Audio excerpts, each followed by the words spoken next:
এই যে ছেলেটা, এই ছেলেটার নামও হত্যা মামলা, সাবেক রাষ্ট্রপতি আব্দুল হামিদের নামও হত্যা মামলা। এই ছেলেটার নামে হত্যা মামলা দিয়েছিল আপনার সেই আন্দোলন চলাকালীন সময়ে রাষ্ট্রপক্ষ, এবং সেই আপনার মামলা এখন পর্যন্ত সে হাজিরা দিতে দিতে দিতে দিতে প্রায় অভ্যুত্থানের 10 মাস হয়ে গেছে, এখনো সে হাজিরা দিতে আছে। তার মামলা কিন্তু এখনো পর্যন্ত শেষ হয় না, এবং বরঞ্চ তিনি কিন্তু, তার বয়স কিন্তু 17 বছর, তিনি কিন্তু শিশু। তার কিন্তু আপনার এই মামলা অতি শীঘ্রই শেষ হয়ে যাওয়ার কথা, কারণ তিনি আন্দোলনের পক্ষের লোক।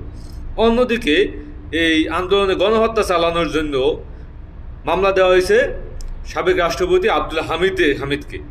সেই সাবেক রাষ্ট্রপতি আব্দুল হামিদ হত্যা মামলা থাকার পরও পুলিশ না কখনো তাকে ডাকাছে বা কোনো আপনার কোর্টে সে হাজিরা দিছে, কোনো কিছুই তার হয় নাই, বরঞ্চ তিনি সশরীরে এয়ারপোর্ট থেকে সুন্দরভাবে তিনি দেশ থেকে বিদেশে পালিয়ে গেছেন বা চিকিৎসার জন্য গেছেন। তো এই যে তিনি দেশ থেকে বিদেশে চলে গেলেন, এর দায় কার? এর দায় কি আসিফ নজরুলের? না। আসিফ নজরুল আইসা বড় বড় কথা বলে, পাঠার মতো বলি দেয় যে কি তিনি আইনের মধ্য দিয়ে সবকিছু করবেন। তো আইনের মধ্য দিয়ে তিনি তো উপদেষ্টা হন নাই। তিনি কোন লেজিটিমেসি নিয়ে তিনি উপদেষ্টা হয়েছেন? তিনি একদিকে ছাত্রদেরকে তিনি শাস্তির আওতায় আনতে আসছেন, যারা এই অভ্যুত্থানে গণহত্যা চালাইছে তাদেরকে তিনি কোনো এখন পর্যন্ত কোনো হাজিরা, হত্যা মামলা হাজিরা পর্যন্ত দিতে দেয় নাই, সে দেশ থেকে চলে গেছে। বিভিন্ন সময় আমরা দেখেছি যে সেই ঢাকা উত্তর মহানগরের ছাত্রলীগের সভাপতি তিনি গ্রেপ্তার হয়েছেন এয়ারপোর্টে, আবার কয়েকদিন পর দেখলাম তিনি আমেরিকায় চলে গেছেন।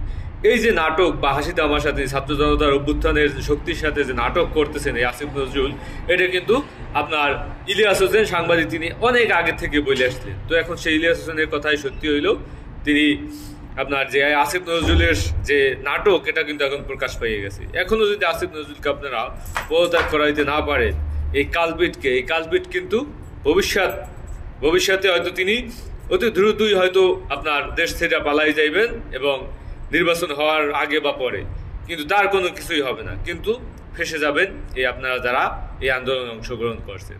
তো এই আসিফ নজরুলকে দ্রুত পদত্যাগের দাবি তোলেন। আপনি যতই না ইয়ে করেন, আসিফ নজরুল ক্যামেরার সামনে আসবে, আইসা বলবে আমরা এইটা করবো, এই বাল ছিড়বো, কোনো বালিশে শেষ মাস ছেড়তে পারবে না এই আসিফ নজরুল, ঠিক আছে?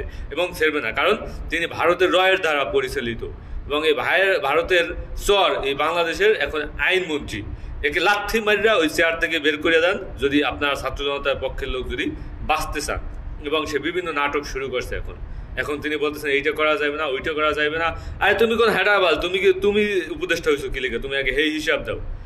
আসিফ নজরুলের পাসপোর্ট সিজ করা হোক অতি দ্রুত, এবং তাকে আপনার এই আইনমন্ত্রীর পদ থেকে তো বহিষ্কার করাই হবে, উপদেষ্টা পদ থেকে তাকে বহিষ্কার করা হোক অতি দ্রুত।